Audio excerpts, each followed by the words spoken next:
நாம் பார்க்க முடியும். மௌசாரி ரஹ்மத்துல்லாஹ் முகாஷஃபத்துல் குலூப் அப்படின்னு ஒரு கிதாப் எழுதியிருக்கிறார். அதில் ஒரு செய்தி, ஒரு மனிதனுடைய மரணம் எப்படிப்பட்டதாக இருந்தது, அதை பார்த்து அந்த ஊர் மக்கள் எப்படி மாறினார்கள் என்பதற்கு ஒரு செய்தி சொல்லலாம்.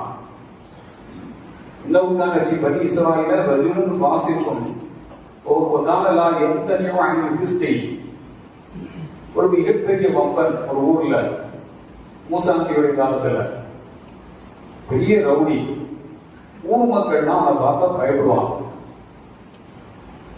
ஆனா அவன் சேட்டையை குறைக்கிறது, யாருக்கும் எந்த நன்மைகளை அவன் செய்யறதும் இல்லை.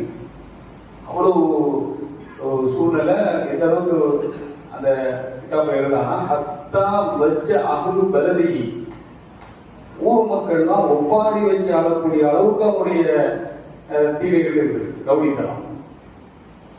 ஆனா அவன்கிட்ட பேசுறதுக்கு மக்கள் பயப்படுறான், பேச முடியாது, பலகீனமா இருக்கிறான். ஏன்னா அவன் பெரிய ரவுடி.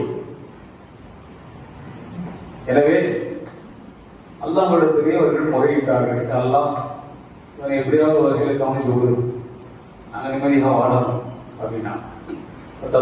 இருந்தா அல்லாஹ்விடத்திலே கெஞ்சி கூத்தாடி முறையிட்டு வாசினான். பௌகல்லாஹிலா மூசா, மூசா அலைஹிஸ்ஸலாத்துக்கு அல்லாஹ் வஹி அறிவிச்சு சொன்னான், இன்னஃபி பனி இஸ்ராயீல ஷாபன் ஃபாஸிதன் ஃபஅக்ரிஜூஹு மின் பலதி. நபி மூசாவை இந்த ரவுடியை ஊரை விட்டு வெளியாக்கியது.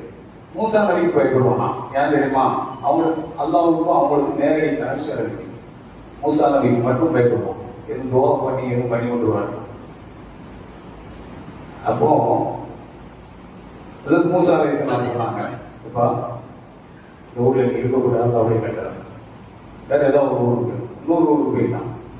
அங்கேயும் அந்த ஊர் மக்கள் போறாங்க, இன்னையா உன் ஊர்ல தப்பானா எங்க ஊர்ல அனுப்பி விட்ட, நாலு சேட்டையை தாங்க முடியலையா, நாங்க வாழ முடியாது, நான் அந்த ஊருக்கான கம்ப்ளைண்ட் கொண்டு வந்தான். இதற்கு மூசா அலைஹிஸ்ஸலாம் அல்லாஹ் துஆ அல்லாஹ் சொன்னான், நான் சொல்ற மாதிரி செய், இந்த மாதிரி ஒரு இடத்துக்கு கொண்டு கேளு. அது எப்படிப்பட்ட இடம்னு சொன்னால், فخرج إلى مفازة ليس فيها خلق ولا زرع ولا وحوش ولا طيور. ஒரு வனாந்தரம், இந்த வனாந்தரத்துல மக்கள் கிடையாது, உயிரினங்கள் கிடையாது, பறவைகள் கிடையாது, எதுவுமே இல்லை. எதுவுமே இல்லாத ஒரு வனாந்தரம்.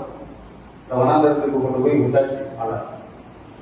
ஒரு காலகட்டத்தில், அதாவது சாப்பாடு இல்லை, உடல் இல்லை, அந்த சக்தி புண்டிட்டு வருது, வியாதி வந்துருச்சு, ஒரு காலகட்டம். ஏதோ கிடைச்சது சாப்பிடுறது.